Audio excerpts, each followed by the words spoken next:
All right. This morning, I decided to use the Thoth Tarot, Aleister Crowley's deck, to inquire concerning a fear, hope, and outcome scenario. And something that came to my attention really quickly, based on the first two positions, the fear and the hope, or how to deal with the fear card, was that they both share a suit, the swords. Now, swords have most to do with intellect, with the mind. So, to me, the first card illustrating or depicting the fear resides in the mind.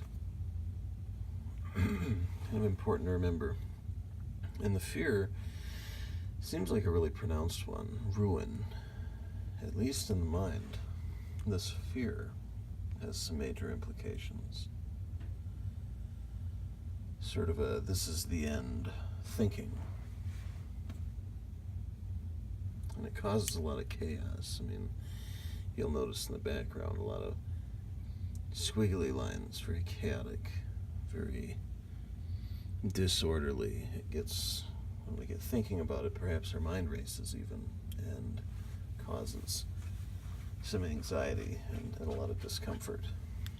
So, whatever this fear involves, it seems pretty catastrophic, pretty major potential, at least in our mind. And in fact, the 10 in tarot often refers to the end of a cycle and the beginning of something new. So we can look at this a couple ways. We can look at this as, again, an end of something kind of thinking, like if this doesn't go well, I'll have to start over. But we can also look at this as now having some insight into how to deal with this. Perhaps we can bring this overall unhealthy and probably unrealistic fear itself to an end. And how can we do that? Well, through another sword. There's something in the mind, at this time the 8, where we want to establish something a bit more solid, a bit more foundational. You'll notice it still has some chaotic looking lines in the background. I mean, this won't necessarily solve anxiety, but it can subdue it somewhat. You'll notice the tones and the colors have changed quite a bit. We have a bit more calm here, maybe even a bit more wisdom than we do over here. And the name of the card doesn't seem the most encouraging. Interference doesn't seem like the most encouraging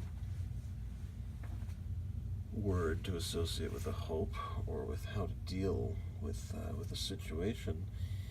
But I wanted to think of this in terms of interfering with this thought process. We want to get in there. We want to reprogram that. And so the best way does not involve obsessively, compulsively trying to resolve that issue and wondering and checking ourselves 25 times an hour. Has it gotten better? Has it gotten better? Have I improved? Have I been thinking like that? We'll amplify the problem if we do that. We need something, if we need to think about it, a bit more contemplative, perhaps meditative. Perhaps the use of a sigil will help. Perhaps something along those lines will give us the peace of mind we need to move past that faulty and self-defeating thinking. And if we do, now we get out of that intellect-heavy, obsessive thinking, and we move into something far more comfortable far more dynamic and far more useful. You'll notice a lot more order in the Nine of Wands, the creative suit, the suit involving regeneration, creation. I mean, depending on our fear, this could refer to some sort of emergence of a new self, an added stability in a relationship or some aspect of a relationship. If we have a new relationship, certain anxieties can come with that. But we see a lot of potential here.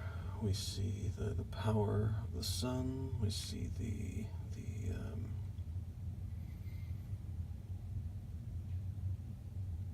intuition. Still a little early here. Words don't come as easily. We still see the intuition of the moon, and we see this card's name, Strength, which in most standard decks, actually we have that as the name of one of the major arcana. And so to me, this actually links with a very strong archetype, one that we can draw on and tap into. We know it exists, and we can use that. I also notice here, I mean, these look sort of like arrows, don't they? At the feathered ends, and kind of an unusual point. And it makes me think that, you know, the sharp points that were digging at us, that were maybe piercing something vital. This looks almost like maybe a heart that we have a sword going through, or a few going through. If we defeat that, or if we get past that through this, let's say, mindful and meditative approach, the points, the pains, we can dull that, in ourselves. We can dull the effects. We can learn from what we've been through, and we can have a better understanding of how to deal with fears in the future. So we can really come out of this ahead.